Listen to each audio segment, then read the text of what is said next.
تو اس کی تو قطعاً اجازت نہیں ہے. اور دیکھیں میں دوبارہ کہوں گا, ریاست کے صبر کو مت آزمائیں. آپ جو چاہتے ہیں نا کہ اسٹریٹ فائرنگ کر کے یہ بی بی آئی اے خون لینے, یہ بی بی آئی اے لاشیں لینے, اب اسی لیے کہہ رہی ہے علی امین تم لیڈ کرو میں پیچھے آ رہی ہوں. میں ان کو دعوت دیتا ہوں نا آپ فرنٹ پہ آئیں, ہمت کریں کہ آپ بیٹھ کے اتنا پارٹی کے معاملات کو چلاتی ہیں, آپ آگے آئیں, فرنٹ سے لیڈ کریں, آئیں. ہم ڈی چوک میں کھڑے ہیں اور کنٹینر کے پیچھے نہیں کھڑے ہیں, ہم کنٹینر کے آگے کھڑے ہیں. اور انٹیریئر منسٹر نے لیڈ فرام دا فرنٹ کیا ہے. اور ایک جو بار بار بات ہو رہی ہے نا, بڑا آسان ہے, گولی چلانا سب سے آسان کام ہے, ایک چھٹا مارے تو یہاں پہ صفایا ہو جائے. مگر یہ ریاست پاکستان ہے, ہم تشدد کا جواب بالکل دے رہے ہیں اور سختی سے دے رہے ہیں, مگر کوئی اس صبر کو آزمائے نہ. ہم ان کو لاشیں نہیں دینا چاہتے, نہ دیں گے. یہ رینجرز کے اہلکار شہید ہوتے ہیں, پولیس کے اہلکار شہید ہوتے ہیں, ان کا خون کس کے ہاتھوں پہ ہم تلاش کریں؟ اور یہ لاشیں لینے آئی ہے, یہ ملک میں انارکی پھیلانا چاہتی ہے, ہم ان کے ہاتھوں میں نہیں کھیلیں گے. سختی سے نمٹیں گے اور جواب دیں گے. کسی کو یہاں پہ چڑھائی کی اجازت نہیں دیں گے, آئیں آگے, ہم تیار بیٹھے ہیں. مگر اگر کوئی یہ سمجھے کہ ریاست کی کوئی کمزوری ہے تو ہماری کوئی کمزوری نہیں ہے. یہ افغان شہری, یہ شر پسند جن کو آپ نے آگے لگایا ہوا ہے, ریکارڈ یافتہ لوگ ہیں. ایک کی میں نے آئی ڈی چیک کروائی ہے, وہ پتہ لگا اسلام آباد میں ڈکیتیوں میں ملوث ہے. اسلام آباد کے جتنے ڈکیت ہیں, اسلام آباد کے جتنے ریکارڈ یافتہ وارداتی ہیں جو F10 میں, F11 میں, G10 میں وارداتیں کرتے ہیں, ان ساروں نے اس دھرنے کا شیلٹر اس وقت لیا ہوا ہے. میں آپ کو وثوق سے کہہ سکتا ہوں, میرے پاس ایویڈنس موجود ہے, میں ٹائم آنے پہ ہم آگے لے کے آئیں گے.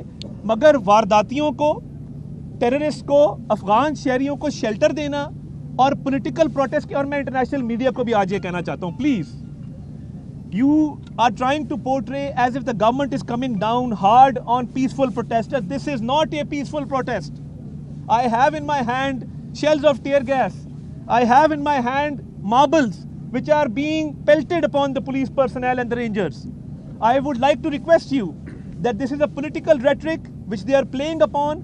Please do not fall prey to this rhetoric, because they are violent protesters. They want to destroy the peace of Islamabad. They want to sabotage a foreign visit from the president of Belarus which is taking place at this point in time. We had offered them to go elsewhere. They can go into their own province and stage this protest, but they are hell-bent that they want to disturb peace on the Constitution Avenue, which will not be allowed. The Interior Minister had offered to hold this protest at Sangjani. It would have been a peaceful protest. We would have provided security, we would have made the arrangements for this peaceful protest. But why is it that they are insistent on holding this protest at D Chowk? Because they want to destroy the peace of Pakistan. They want to vandalize public and private property and cause damage to life and property of private citizens. And they have amongst them Afghan citizens, terrorists, dacoits, robbers, all kind of people who are wanted by the law enforcement agencies have joined their protest. تو یہ پرامن protest نہیں ہے. اور جو لوگ سمجھتے ہیں کہ اتنا آسان ہے کہ یہاں پہ لاشیں گرا دیں, لاشیں نہیں گرائی جائیں گی, مگر سختی سے نمٹ رہے ہیں. دوبارہ آ کے دکھائیں, ہم کھڑے ہیں, بھرپور جواب دیں گے اور کسی کو کانسٹیٹیوشن ایونیو کا رخ نہیں کرنے دیں گے. سر یہ بتائیے گا کہ پاکستان تحریک انصاف جو ہے وہ چڑیا پر بھی نہیں مار سکے گی. اسلام آباد میں بڑے بڑے کنٹینرز, بڑے بڑے کھڈے کھود کر مٹی پھیلائی گی, اس کے باوجود پہنچ گئے. سفر سر سن لیں, نہیں پہلے آپ کو میں جی سر کر دوں, ہم نے کوئی کھدائی نہیں کی اس دفعہ.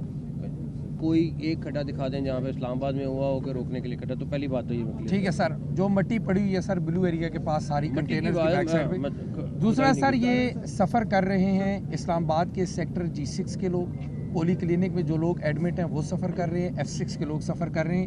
کب تک یہ میلہ لگا رہے گا, اس حوالے سے بتا دیں, شہری یہ جاننا چاہتے ہیں. پہلی بات یہ کہ